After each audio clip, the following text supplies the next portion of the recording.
안녕하세요. 저는 제조업에 종사하고 있는 30대 후반 직장인입니다. 제 인생을 돌아보면 항상 불행이 따라다니는 것 같습니다. 학창시절 아버지의 가정폭력으로 인해 이혼하신 어머니 아래에서 자라며 남들보다 일찍 사회생활을 시작하였는데요. 중학생 시절 치킨집 전단지 아르바이트를 시작으로 고등학교를 졸업하기 전까지 방과 후엔 아르바이트를 하며 어머니께 손을 보태드렸습니다. 고등학교 졸업을 앞두곤 집안 형편상 대학 입학을 포기하고 작은 공장에 취업하여 일을 배웠습니다. 일이 고되고 대학생이 된 친구들이 부럽기도 했지만 함께 의지할 수 있는 어머니가 계심이 제겐 큰 힘이 되었습니다. 군대도 다녀오고 친구들이 취업을 준비할 때 먼저 취업하여 일하고 있던 제가 내심 뿌듯하고 자랑스럽기도 했습니다. 몇 년이 지나고 회사 일에 적응하면서 인정도 받고 어머니와 함께 이사도 하고 조금씩 나아지는 형편과 삶이 참 감사했습니다. 하지만 그것도 잠시 어머니께서 당뇨 합병증이 오면서 전보다 더 고된 삶이 시작되었습니다. 어머니의 수술 비용과 입원비를 감당하기 위해 낮에는 회사 일, 밤에는 분식집, 새벽에는 학교 급식 납품, 쓰리잡을 하며 버티었지만 반복된 수술과 입원 기간은 더 이상 감당할 수 없게 되었습니다. 대출을 받아 어머니 수술비를 지불할 수밖에 없었는데 이제는 이자를 갚기에도 벅차고 균형이 깨진 제 삶은 희망도 기대도 할 수가 없습니다. 세 번째 마지막 수술이 있기 전 어머니께선 제게 어릴 적 입양을 보낸 형이 있다는 말씀을 하셨습니다. 그리고 형이 찾아왔었다고 만나보겠냐고 물으셨습니다. 어머니의 마지막 부탁일지도 모른다는 생각에 만나본 형은 저와는 반대로 행복하게 자라며 좋은 직장과 가정을 이루고 있었습니다. 또 한 번 삶이 참 불공평하다는 생각이 들었습니다. 수술 후 어머니께선 깨어나지 못하셨고 결국 돌아가셨습니다. 8년 동안 병간호를 하며 참 열심히 부지런히 살았다고 생각했는데 혼자가 된 저에게 남은 건 어머니의 수술비와 나빠진 건강밖에 없습니다. 이런 제 삶이 너무 괴롭고 희망이 보이지 않는 답답한 마음에 사연 보내봅니다.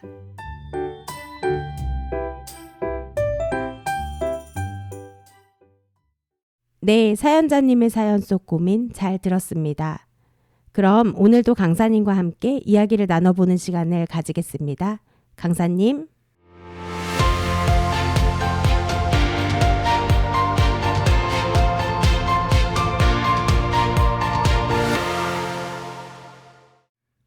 안녕하세요. 마인드 교육 전문 강사 이한용입니다. 오늘도 강연을 듣기 전에 사연을 먼저 만나보았는데요. 우리가 살아가다 보면 나의 노력과 상관없이 외부 환경이나 주어진 상황들로 인해 현실의 벽에 부딪히는 경우가 있습니다. 사연자분의 모든 상황을 알진 못하지만 힘든 시간을 혼자서 감당하셨고 마음이 많이 지치고 외로운 시간을 보내고 계시겠다는 생각이 듭니다. 이럴 때 나의 상황을 함께 나눌 수 있는 지인이나 조언자가 있다면 마음의 힘을 얻고 큰 위안이 되지요. 맞아요. 8년간 병간호를 감당하셨다니 정말 힘드셨을 것 같아요. 그럼 사연자분처럼 지친 마음과 상황을 벗어날 수 있는 방법이 있을까요? 오늘은 불행에서 벗어나는 힘이라는 주제로 여러분들과 이야기를 하고 싶은데요. 사연자분께도 힘이 되는 이야기이기를 바랍니다. 먼저 우리 마음이 어떻게 흘러가는지 알아야 합니다. 사람은 두 마음을 동시에 취하지 못하기에 행복을 보았을 때에는 불행이 보이지 않습니다. 불행이 없는 것이 아니라 있어도 보이지 않아서 고통스럽지 않은 것이죠. 반대로 괴로워할 때에는 행복한 일이 없어서가 아니라 있지만 안 보이는 것입니다. 이렇게 우리의 마음이 어떠한 방향으로 흘러가는지가 중요한데요. 가족 간에도 그렇고 다른 사람과의 관계에서도 정말 중요합니다.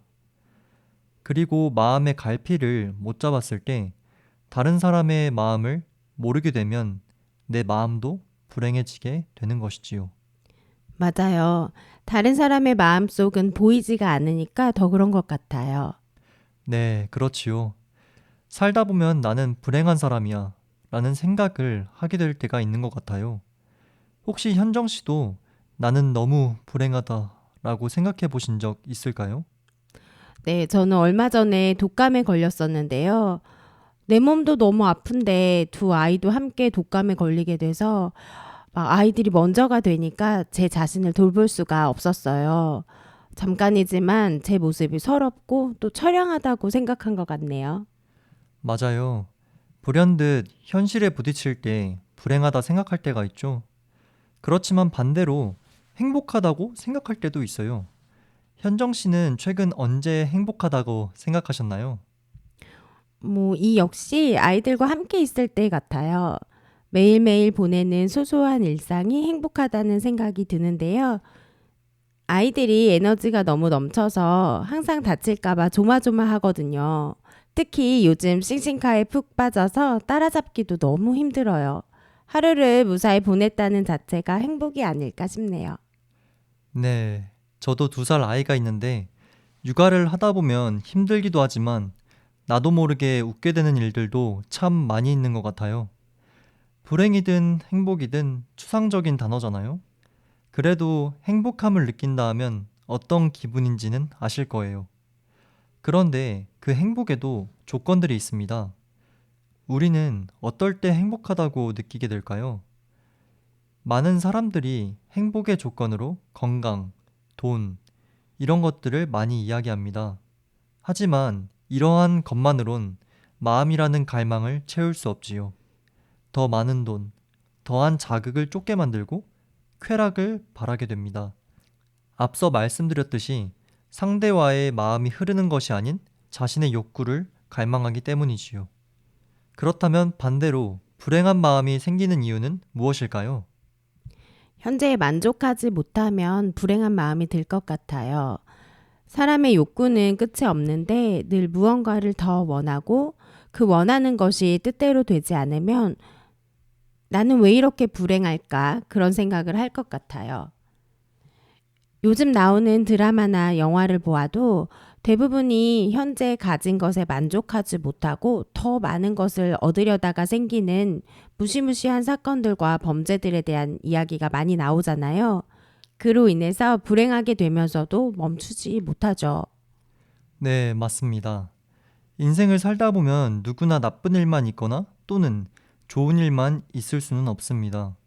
좋은 일이 있다가도 나쁜 일이 있을 수 있고 나쁜 일이 있다가도 좋은 일이 있을 수가 있는 것인데 불행에 빠진 사람들은 눈이 가려져서 나에게 닥친 불행에만 사로잡혀 내일 다가올 수 있는 행복을 보지 못합니다. 한 가지 예로 류에이라는 피아니스트의 이야기를 들려드릴게요. 이 피아니스트는 다른 사람들보다 특별한데요. 바로 양팔이 없는 피아니스트입니다. 그는 10살 때 친구들과 숨바꼭질 놀이를 하다 고압 전류를 건드렸고 45일 동안 생사의 기로에 놓여 있었습니다. 다행히 목숨을 건질 수는 있었지만 두 팔을 잘라내야만 했고 손 대신 두 발을 이용하는 방법을 배워야만 했죠.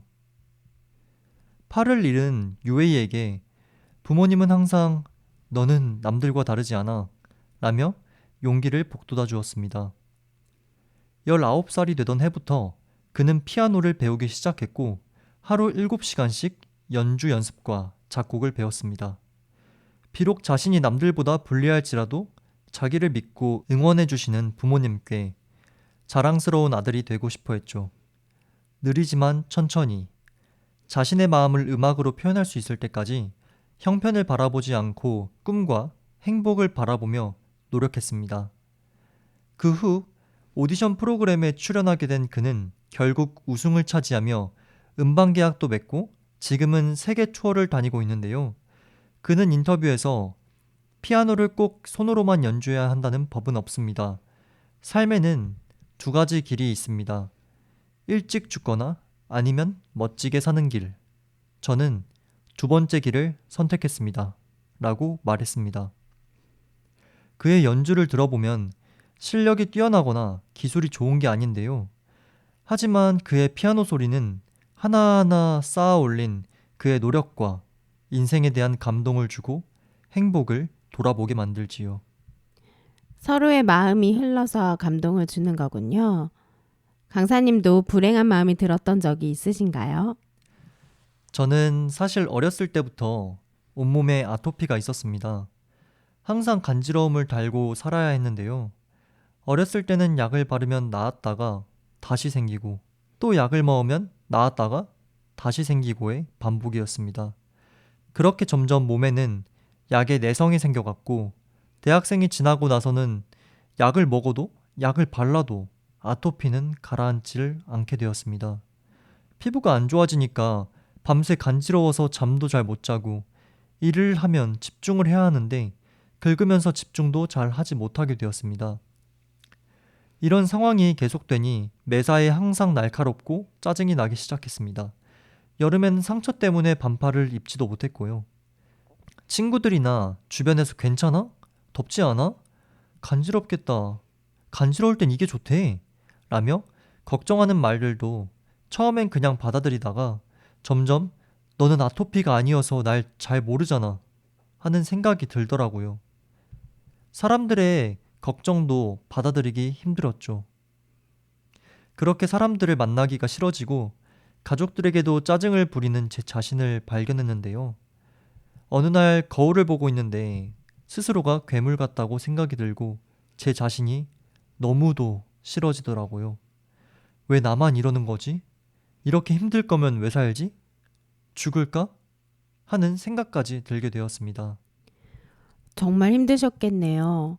모기에 물린 작은 상처도 너무 간지러워서 신경이 쓰이는데 몸 전체가 간지러운 거는 상상도 할 수가 없네요. 많이 힘드셨을 것 같은데 지금은 좀 좋아지셨어요? 걱정해 주셔서 감사합니다. 그즈음 다행히도 저처럼 아토피에 걸렸었지만 나아서 깨끗하게 치료된 친구를 만나게 되었습니다. 친구 역시 아토피가 심했지만 한의원 약을 복용하고 깨끗하게 나아졌다고 했어요. 그리고 약도 중요하지만 그보다 더 중요한 건 나는 꼭 낫는다는 소망이 있어야 한다고 하면서 항상 저에게 긍정적인 얘기들을 해주었죠. 저는 아토피를 불치병이라고 생각하고 평생 이 고통을 안고 살아야 한다고 생각해왔는데 현실과 정반대되는 말이었어요. 그런데 친구와 소소한 일상 얘기들을 하고 또 나는 꼭 낫는다는 소망을 갖고 긍정적으로 생각하면서 그동안 나는 자신을 스스로 불행하게 만드는 생각 속에 빠져 있었다는 걸 알게 되었죠. 나는 불행해. 이 병은 낫지 않는 병이야. 라는 생각 속에서 나는 꼭 낫는다. 이미 다 나았어. 라는 긍정적인 생각과 소망을 통해서 제 속에 있던 부정적인 생각들을 변화시킨 거죠. 생각을 긍정적으로 바꿔주는 정말 좋은 친구분을 두셨네요. 맞습니다.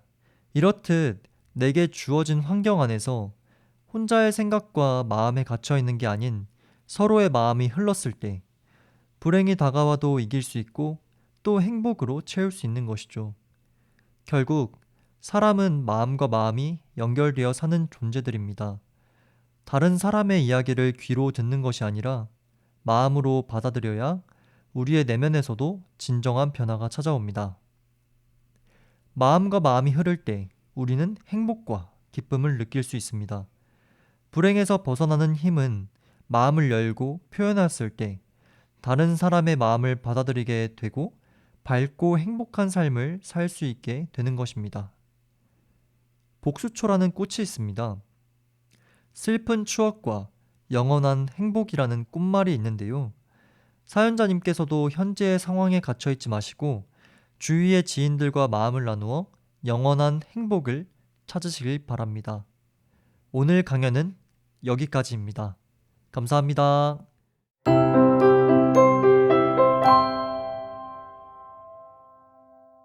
강사님 오늘 강연 감사합니다. 네, 감사합니다.